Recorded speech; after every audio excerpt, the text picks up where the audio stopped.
वंदे मातरम। नमस्कार, जय श्री राम। जिस तरह मैं प्रसन्न हो रहा हूँ उसी तरीके से हमारे देश के सारे सैनिक, सेना के तीनों अंग और सारे राष्ट्रवादी प्रसन्न हैं। ठीक उसके उलट पाकिस्तान की हालत देखिए, सभी तरफ परेशान, सैनिक परेशान, अस्पताल भरे हुए, जनता त्राहिमाम, जो खंडहर हो चुके एयरपोर्ट्स, एयरबेस, बाकी जो सैनिकों के काम आने वाले जितने संस्थान, सब त्राही त्राही खंडहर हो गया है। भारत का बाल बांका नहीं हुआ है। मनहर की गपशप में फिर मैं आपको इसी विषय पर लेके चलता हूँ कि इससे ज़रूरी विषय और कोई हो नहीं सकता। भारत पाकिस्तान के मध्य पिछले 75 वर्षों में इस बार जो हुआ वो अद्वितीय था, ऐतिहासिक था। भूमिका का कार्य इस कन्फ्लिक्ट ने कर दिया। ये वार नहीं था, लेकिन वार से पहले जो वार पर वार होते हैं वो सारा कुछ इसमें था। आज आपने देखा होगा टीवी पर कि पाकिस्तान के जनरल फौज का जो बड़ा अधिकारी, जो वहाँ के प्रधानमंत्री और राष्ट्रपति को भी अपनी उंगलियों पर नचाता है, वो आसिफ मुनीर, अस्पताल भरे हुए हैं सैनिकों के, घायल सैनिकों के। वहाँ पर उनसे मिलने के लिए एक एक के पास जा कर के हालचाल पूछ रहा था। किसी की यहाँ पट्टी बंदी, किसी की यहाँ पट्टी बंदी, किसी के दिल पर जो पट्टियाँ बंदी वो तो दिखाई नहीं दे रही है। तो घायल सैनिकों से मिलने के लिए जो कईयों की संख्या में है, सैकड़ों की संख्या में बताया जा रहा है, पाकिस्तान में सैनिक घायल अस्पतालों में पड़े हुए करा रहे हैं, उनसे मिलने के लिए वो गया। भारत का एक भी सैनिक, 5 सैनिक हमारे शहीद हुए हैं, उनके लिए शत शत बार नमन है, वंदन है, बलिहारी है, लेकिन कोई सैनिक हमारा अस्पताल में भर्ती होकर के करा रहा हो, ऐसी स्थिति होने नहीं दी हमारी सेना ने। हमारी फौज की चतुराई ने जो किया है वो दुनिया के इतिहास में कहीं दिखाई नहीं देगा। कहीं पर भी एक जो न्यूक्लियर पावर अपने आप को कहता था, उस राष्ट्र के अंदर घुस करके और हमारी मिसाइलों ने जो कोहराम मचाया है कि त्राही त्राही मच गई। अमेरिका बीच में कूदे। अमेरिका के लिए तो मुझे पंक्तियाँ याद आ रही है कि तुझसे कोई अनबन नहीं है, मसला ये है कि अब वो मन नहीं है। जो पप्पूगिरी की है ट्रंप ने, और विशुद्ध में पप्पूगिरी बोलूँगा। अभी तक भारत में एक पप्पू था, मोदी उससे कैसे कैसे करके निपट ही रहा बेचारा, लेकिन एक अंतर्राष्ट्रीय स्तर पर एक पप्पू और जन्म ले चुका, जिसका नाम है डोनाल्ड ट्रंप। क्षमा करना, जिस तरीके की नादानी, जिस तरीके का बचपना, जिस तरीके की उतावलापन बेवजह का वो घुसाए इस युद्ध में भी, जबकि उनकी कोई न 3 में न 13 में, जिसको बोलते हैं हिंदी में, लेकिन वो अंदर से घुसाए। मैं समझौता करा रहा हूँ। अरे पाकिस्तान तो दर दर रोता फिरा है। ये रोते रोते अमेरिका के पास भी गया। वहाँ का विदेश मंत्री, वहाँ के तमाम मंत्रीगण वहाँ जाकर के दंडवत हो रहे थे, हमको बचाओ, हमको बचाओ, हमको बचाओ। भारत तो कहीं नहीं गया। भारत तो अपनी सीमा में एलओसी के अंदर रह के जो उसके आकाश ने भेद दिया पाकिस्तान को, जो उसकी मिसाइल, जो ब्रह्मोस ने जाकर के पूरे ब्रह्मांड को कपकपा दिया। पाकिस्तान की चूल्हे हिल गई। मुनीर जो उनका जनरल, जो सेना का जनरल वहाँ का, वो 3 घंटे तक दुबक के बैठा रहा बंकर के अंदर कि बचाओ, अल्लाह बचाओ, अल्लाह बचाओ। लेकिन नैरेटिव कैसा बनाया जा रहा? नैरेटिव बनाया जा रहा कि पाकिस्तान जीत गया, पाकिस्तान जीत गया। जिसका जो जनरल है वो बंकर में 3 घंटे तक हाय अल्लाह करता रहा। उसके लिए नैरेटिव बनाया जा रहा कि पाकिस्तान की फौज जीत गई, जिसके परमाणु अस्त्र का खौफ बता करके, और वो अभी तक जो 20, 25, 50 सालों से जो करता रहा है, खासतौर से 98 के बाद में, तो जब भारत ने किया परमाणु परीक्षण, उसके बाद में पाकिस्तान ने किया, उसके बाद 25-30 साल से, तो 25-28 साल से तो वो कर ही रहा था कि हम ऐसा कर देंगे, हम ऐसा कर देंगे। वो उसको घुस करके भारत ने, जहाँ पर सरगोजा जो उनका एयरपोर्ट है, जो नूर खान उनका एयरबेस है, जो उसी का है, जो वहीं पर है, जो आपकी पहाड़ियाँ हैं, जो किराना की जो पहाड़ियाँ हैं, उन पहाड़ियों के अंदर ही 40 किलोमीटर अंदर छुपा के रखा ना तुमने, और वहीं पर तुम्हारे एयरबेस भी बना के रखा। वहीं पाकिस्तान का इस्लामाबाद से 10 किलोमीटर ही दूर है। पाकिस्तानी फौज का जो हेडक्वार्टर वहाँ पर है, सब कुछ है, लेकिन वहाँ जाकर के कर दिया भारत ने। और तुम त्राही माम 3 बम तुम्हारे कहा जा रहा अंदर ही अंदर फट गए तुम्हारे, उसका रिसाव शुरू हो गया, रेडिएशन शुरू हो गया। तो भाई बचाओ, हाय अल्लाह, हाय बचाओ शुरू होकर के अमेरिका से गुहार लगाई, हमको बचा लो, हम ये मर जाएंगे। पाकिस्तान के उस रिसाव को बचाने के लिए अमेरिका से वैज्ञानिकों की टीम आई, बताया जा रहा है, और 2 एयरक्राफ्ट स्पेशल आकर के और वो सरगोजा की पहाड़ियों में उतरे, उनको नालायकों को बचाने के लिए, जिसको कहते हैं नादान की दोस्ती जी का जंजाल। और ट्रंप जी इसलिए जा उड़ उड़ करके आए कि भैया कुछ भी कर लो, तुम्हारी हर शर्त मंजूर है, तुम्हारी हर शर्त मंजूर है। तो अब तक एक पप्पू था, अब एक अंतर्राष्ट्रीय पप्पू भी। अरे क्या जरूरत है भाई? ट्रंप जी मुझे बताओ, आप बिजनेसमैन हो, राजनीतिक भी बेशक हो, लेकिन याद रखना हमारे नरेंद्र मोदी की तुलना में तुम कहीं नहीं टिकते।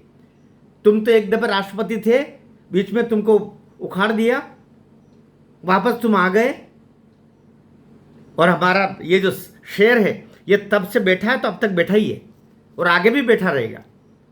आपने क्या किया? आपने कहा कि मैंने इन दोनों को समझाया। आपने भारत और पाकिस्तान को एक साथ कर दिया, साधु और शैतान को एक साथ कर दिया। आपको शर्म नहीं आई ट्रंप भैया ये बोलते हुए कि पाकिस्तान और भारत और पाकिस्तान दोनों परमाणु संपन्न देश हैं, हमने दोनों को कहा कि आप दोनों के साथ ट्रेड करेंगे, आप दोनों शांति से रहिए तो हम ट्रेड करेंगे। अरे ट्रेड गया तुम्हारा चूल्हे में। भारत स्वाभिमान से समझौता नहीं करता। कहां तक समझौता करेंगे हम? तो वो पंक्तियां है ना कि तुझसे कोई अनबन नहीं है, मसला ये है कि अब वो मन नहीं है। और भारत कह रहा है ये तुझसे कोई अनबन नहीं है। अमेरिका, ट्रंप जी सुन लो जी आप, तुझसे कोई अनबन नहीं है, मसला ये है कि अब वो मन नहीं है। मैं अपने आप को समझा रहा हूं, तुम्हें लेकर कोई उलझन नहीं है। तुम कैसे हो हम अच्छे समझ गए। बाइडेन की जो नीतियां थी लगभग वही नीतियां आपकी भी है। आपने कहा था कि गाजा में मैं इजराइल और इन फिलिस्तीन के बीच समझौता करा दूंगा। करवा पाए क्या? तुमने कहा था, बल्कि चुनाव से पहले ही कहा था ट्रंप भैया, पप्पू भैया, अंतर्राष्ट्रीय पप्पू भैया, आपने बोला था कि मैं रूस और यूक्रेन के बीच समझौता करा दूंगा, युद्ध बंद करा दूंगा। करा पाए क्या? और यहां पर भी आप बीच में उड़ाए। भारत तो पाकिस्तान को वैसे भी उस स्थिति में था कि अब वो उसको नेस्त नाबूद कर देता। आपने कुछ दिनों के लिए अपने इंटरव्यून करके ये करा दिया हमारी शर्तों पर। अभी भी हम कह रहे हैं कि अमेरिका का दखल भारत ने स्वीकार नहीं किया है, पाकिस्तान ने स्वीकार किया है। पाकिस्तान वहाँ जाके गिड़गिड़ाया है। पाकिस्तान के जो डीजीएमओ ने आकर के और भारत के सेना प्रमुख से बात की है, इन दोनों की बात हुई है। युद्ध विराम पाकिस्तान की तरफ से हुआ है, और हम जो निशस्त्र होते हैं उनके ऊपर हथियार नहीं चलाया करते हैं। जब तुमने अपने हथियार बंद कर दिए तो भारत ने भी अपने हथियार बंद करना ही था। हथियार रहित नपुंसक पर भारत कभी भी वार नहीं करता, न हमारे इतिहास में था, न आगे अभी है, न आगे रहेगा।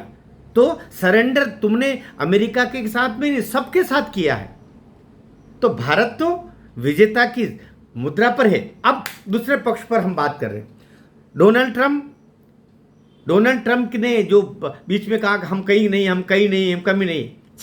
चीन जो निरपेक्ष था, क्योंकि चीन को और अमेरिका को दोनों को पहले लग रहा था कि भारत और पाकिस्तान बराबरी की मुद्रा पर आ जाएगा। हो सकता हमने हथियार दे के रखे, हमारा F-16 उनके पास में है, वो अमेरिका ऐसा सोचता था। दूसरे तुर्की सोचता था हमारे ड्रोन ऐसे हैं। फिर उधर से चाइना सोचता था हमारा N-15 ऐसा है। लेकिन सबकी पुंगी बना करके भारत ने उनको कबाड़ बना दिया।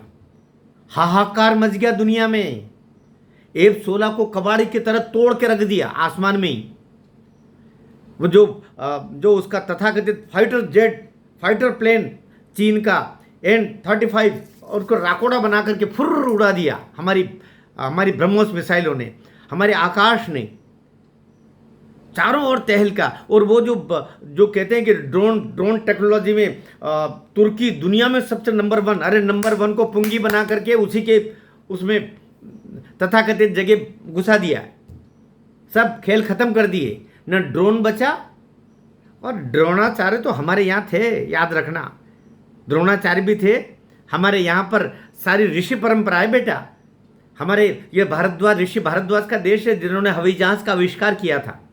और ऐसे ऐसे आविष्कार थे, ऐसे ऐसे हवाई जहाज भी थे जो अदृश्य हो जाया करते थे। वो टेक्नोलॉजी तो तुम्हारे पास आई नहीं बेटा। और जहाँ तक मिसाइल टेक्नोलॉजी की बात है, भारत ही वो मिसाइल टेक्नोलॉजी का है जहाँ पर जब इसने चला दिया, अश्वत्थामा ने जब ब्रह्मास्त्र चलाया तो कृष्ण कहते हैं कि दुष्ट, ये तेने क्या कर दिया, दुनिया में अंधकार हो गया, चारों ओर हाहाकार मच गया, पानी में उबाले बांधने लगी। वही परमाणु शक्ति थी। तो कृष्ण कहते हैं कि इसको तू वापस ले। अर्थात भारत के पास वापस उस मिसाइल को लौटाने की टेक्नोलॉजी भी थी। लेकिन क्या कहता है अश्वत्थामा कहता है कि जब अर्जुन को मेरे पिताजी अर्थात द्रोणाचार्य जी जब ये टेक्नोलॉजी ब्रह्मास्त्र चलाना सिखा रहे थे, तब मैंने केवल चलाना सुना दरवाजे पर खड़े रह करके, लेकिन लौटाने का जब वो बता रहे थे तब तक आवाज़ आई और मुझे वहाँ से भागना पड़ा। पिताजी ने कहा कौन है, तो मैं भाग गया। अर्जुन को आती केवल वो टेक्नोलॉजी जिसमें वापस मिसाइल को लौटाया जा सकता है। तो भारत मिसाइल टेक्नोलॉजी का बाप है, इसलिए ब्रह्मास्त्र आया है ना, ये ब्रह्मोस वही से टेक्नोलॉजी है। अभी पूरी दुनिया में इतने ऑर्डर्स मिल रहे हैं कि लखनऊ में तो हमने अभी नया उसके लिए कारखाना स्थापित कर लिया, नया प्रोजेक्ट स्थापित हो गया, अभी हो चुका है। दुनिया भर में ब्रह्मोस की मांग हो रही, अमेरिका थर्रा गया। चीन को तो डूब मरने लायक पानी नहीं मिल रहा, चुल्लू भर पानी नहीं मिल रहा डूबने के लिए, ऐसी हालत हो गई। जितने उसके जो थी एयर डिफेंस टेक्नोलॉजी थी, पानी में हो गया सब, पानी अलग ओम स्वाहा खत्म। और भारत की यहाँ पर L30 करके जो टेक्नोलॉजी है, जिसने ड्रोन टेक्नोलॉजी में एक नया ही चीज़ पहली बार भारत ने प्रयोग किया। देखिए ड्रोन टेक्नोलॉजी 2 तरीके की होती है, एक तो ड्रोन आता है या ड्रोन के स्थान पर और भी कोई चीज़ आ रही है, हवाई जहाज आ रहा है, मिसाइल आ रही है, तो एक तो वो होता है टेक्नोलॉजी, विशेषकर ड्रोन टेक्नोलॉजी की हम बात करें कि अभी अमेरिका, चीन, इजराइल और तुर्किया उन सबसे ऊपर अब भारत चला गया टेक्नोलॉजी में। एक टेक्नोलॉजी और ड्रोन को और इन सबको गिराने की आई है जो केवल भारत के पास में आज की हालत में, और DRDO उसको बना रहा है, उसका प्रयोग हो गया, पहली बार दुनिया के सामने वो आई। 2 तरीके से होती है, एक तो ये होता है कि ड्रोन जैसे आया, आपने इधर से गोलियां, एयर गन और बाकी तरीके से उसको वार करके और बहुत सारी लगाना पड़ता है, तब जाके वो गिरता है। और दूसरी टेक्नोलॉजी जो केवल DRDO भारत ने जिसको पनपाई, वो जिसके तहत 100% एक भी वार भारत के ऊपर इसीलिए पड़ नहीं पाया, मिसाइल का, ड्रोन का, एयर का, क्यों नहीं कर पाया। हमारे पास दूसरी टेक्नोलॉजी भी हमने पहली बार प्रयोग की दुनिया में, और वो केवल भारत के पास में है। वो क्या है कि हम उसका जो उड़ के आ रहा है उसको जाम कर देते, यहीं बैठे बैठे जाम कर देते, उसकी बैटरी जाम, उसके सिस्टम को जाम कर देते, वो खत्म हो जाता है। इसी कारण से उसकी जो फतह 2 मिसाइल जो हरियाणा में एक खेत पे पड़ी मिली, साबुत मिली, वो बेसिक नीचे आके गिर पड़ी, उसको जाम कर दिया। ये टेक्नोलॉजी केवल भारत के पास में है। दुनिया हैरान परेशान है। जो तथाकथित विकसित राष्ट्र बोलते हैं ना, हम कहते हैं भाई इजराइल भी हमारा मुख्य देश है, लेकिन मध्य प्रदेश का 1/4 इतना सा है, लेकिन वो दुनिया में चूंकि टेक्नोलॉजी, हथियार सब मुहैया करा रहा है, खुद भी लड़ता है, उन्हीं से दुनिया को दे रहा है, इसलिए वो सबसे मुकाबला कर रहा है। अमेरिका में क्या गेहूं, चना, ज्वार, बाजरे से अमेरिका विकसित राष्ट्र बना है क्या? आपका फ्रांस लोगों को ये सब चीज़ें दे रहे, परचूनी सामान बेच करके, और वो विकसित राष्ट्र बना क्या? ये जितने विकसित राष्ट्र बने हैं, रशिया भी, ये सभी हथियारों को बेच करके हुए हैं। हथियार ऐसी चीज़ है जो आपको निर्विकल्प रूप से आपको सबसे आगे बढ़ा देती, क्योंकि आपकी शर्तों पर सौदा होता है। इसलिए उससे जो धन और राजस्व और विदेशी मुद्रा प्राप्त होती है उसकी बाकी तुलना में कहीं नहीं। हम ये गेहूं, ज्वार, बाजरा, कपास ये कब तक बेचते रहेंगे? हम बेचते रह जाएंगे और वो लोग निरंतर आगे बढ़ते। इससे टेक्नोलॉजी का युग है। नरेंद्र मोदी ने 2022 में ही दिल्ली में ड्रोन महोत्सव मनवाया था, याद रखिएगा, ड्रोन महोत्सव। और अकेला मोदी का ही ये प्रयास था और आग्रह था सब कंपनियों से, आप ड्रोन बनाइए। उसको, उस हीरो को पता था, उस दूरदृष्टिवान भारत के उस सेवक को पता था आने वाला समय इसी तरीके का होगा। उसमें कई सारी कंपनियां कूदी और कई सारी कंपनियों ने ये ड्रोन बनाए, और जिन्होंने ड्रोन बनाया वे चल के आज वो उस रूप में है जिससे वो आज मुकाबला कर रहे हैं, सबके सामने मुकाबला कर रहे हैं। और अंतर्राष्ट्रीय स्तर पर ड्रोन टेक्नोलॉजी में अभी हम दुनिया को लीड कर रहे हैं ड्रोन टेक्नोलॉजी में, क्योंकि आने वाला युद्ध और वर्तमान युद्ध केवल ड्रोन से लड़ा जा रहा है। आज भारत में Sagar defence, Paras aerospace, idea force, Adani aerospace, alpha design technology, 6 बड़ी अंतर्राष्ट्रीय कंपनियां हैं। एक नहीं, आप अडानी अडानी अडानी गाना शुरू कर दोगे राहुल गांधी की तरह। 6 अंतर्राष्ट्रीय कंपनियां जो हैं जो अभी वो बना रही है, और DRDO उन सबको मैनेज करवा रहा है। तो एक ऐसा, क्योंकि युद्ध सामग्रियां हम अपनी इसी तरीके से अभी हम AS-400 को लेकर के और हम आगे बढ़े। AS-400 जो मिसाइल रोधी और अवरोधी और जो भी एयर पे आ रहा है उसको वहीं से वहीं 600 किलोमीटर दूर से उनको रोकना और मार गिराना, इस महारत हमको हासिल हुई, जिससे भारत का यहाँ पर बिल्कुल कहते ना कि चिड़िया पर नहीं मार पाई भारत में।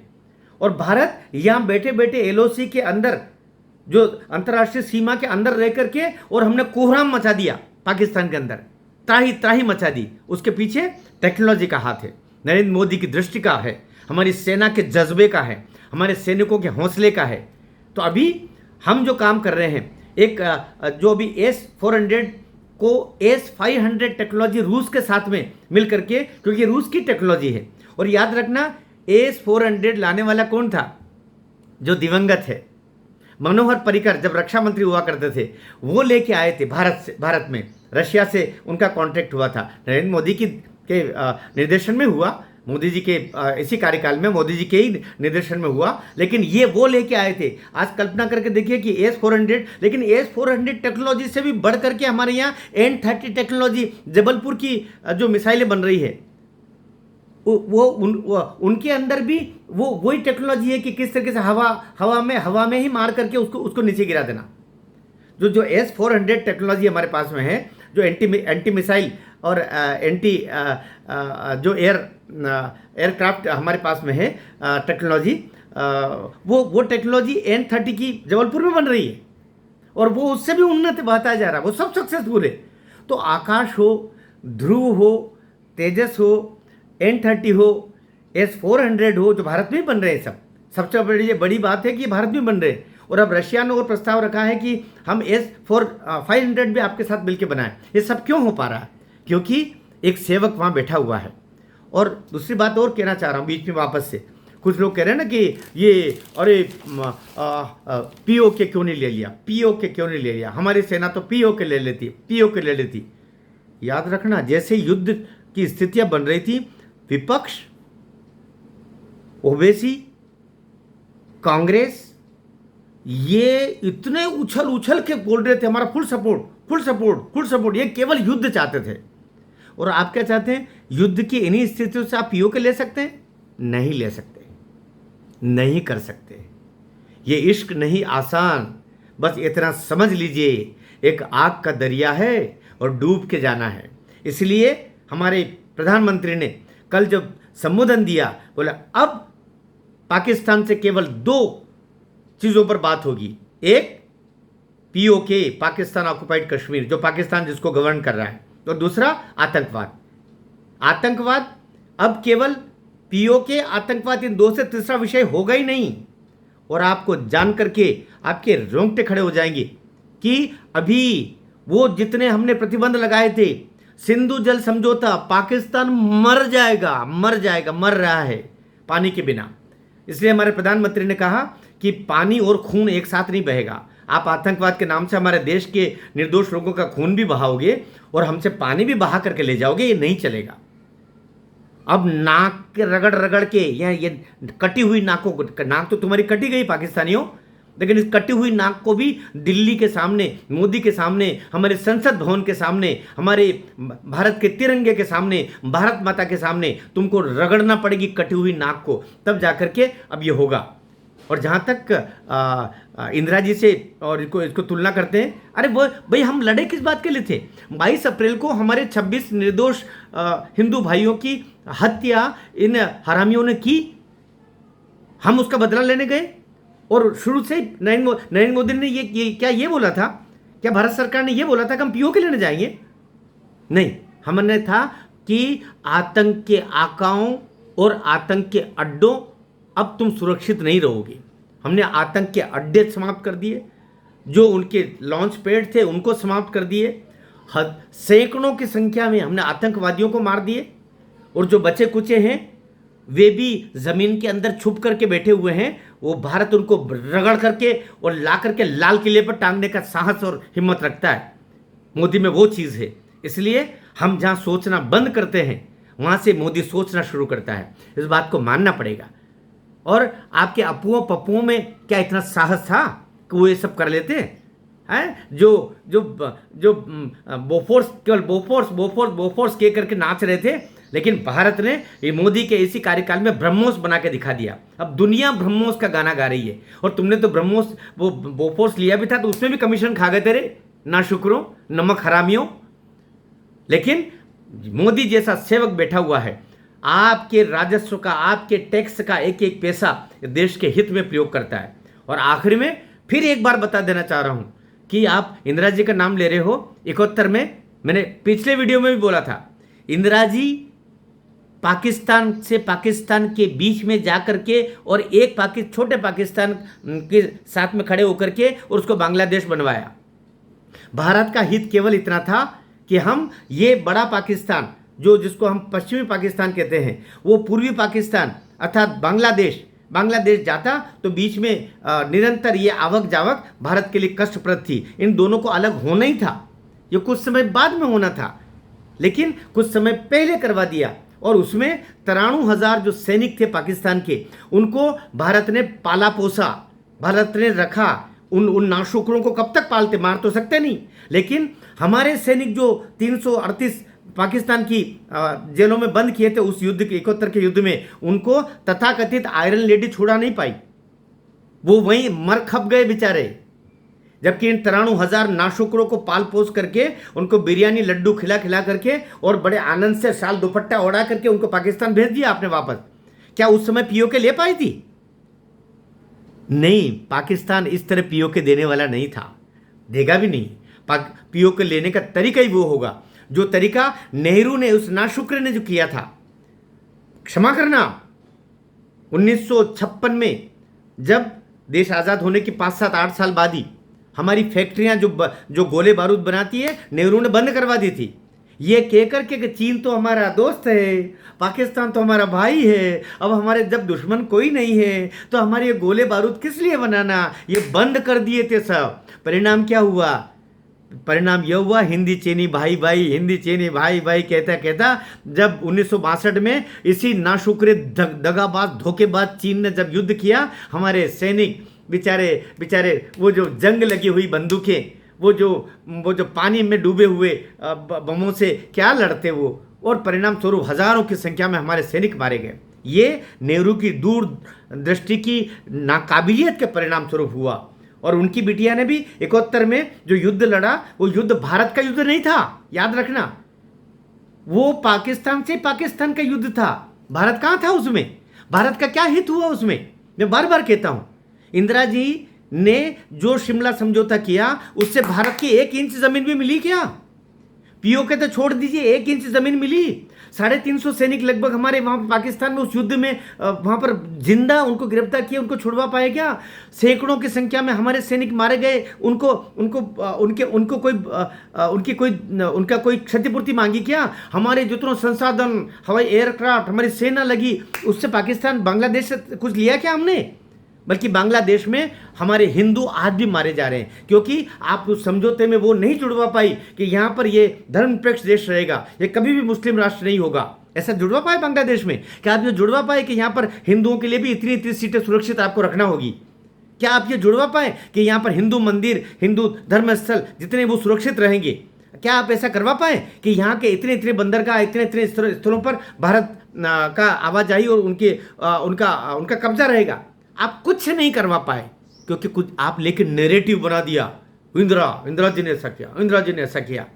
हम इज्जत करते हैं, हम तो नेहरू की भी इज्जत करते हैं जी, तो इंदिरा जी की इज्जत करेंगे। वैसे वैसे भी मातृशक्ति है, महिलाओं की इज्जत तो करना ही चाहिए, लेकिन उनकी महानता के कसीदे हम नहीं पढ़ सकते, क्योंकि 71 के युद्ध में भारत ने केवल और केवल और केवल और केवल नुकसान उठाया है, धन का भी, मन का भी, जन का भी, दूरदृष्टि का भी। इसलिए उसकी तुलना में हम मोदी को देखते हैं कि हमारे 5 सैनिक मरे। 5 सैनिक भी बहुत कीमती है हमारे लिए, हमारे लिए वे पंच पांडव के समान है, हमारे बहुत कीमती है। लेकिन पाकिस्तान में तो सैकड़ों की संख्या में लाशें बिछ के अस्पताल भर गए वो, और साथ में उसका जो परमाणु अस्त्र का जो जखीरा था ना, उसमें पुंगी बना दिया उसका।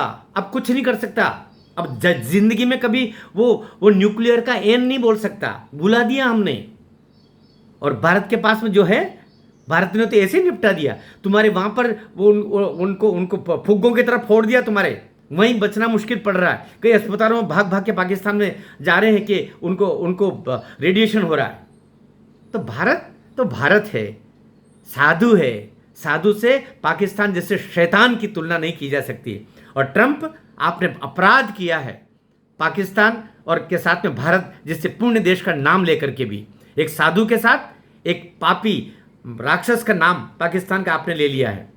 भारत साधु देश है, सबका। सर्वे भवन्तु सुखिनः, सर्वे सन्तु निरामया, सर्वे भद्राणि पश्यन्तु, माँ कश्चित् दुर्भाग् भवे। इसलिए हम सब संसार के सारे प्राणी, हम तो उनको सहोदर मानते हैं।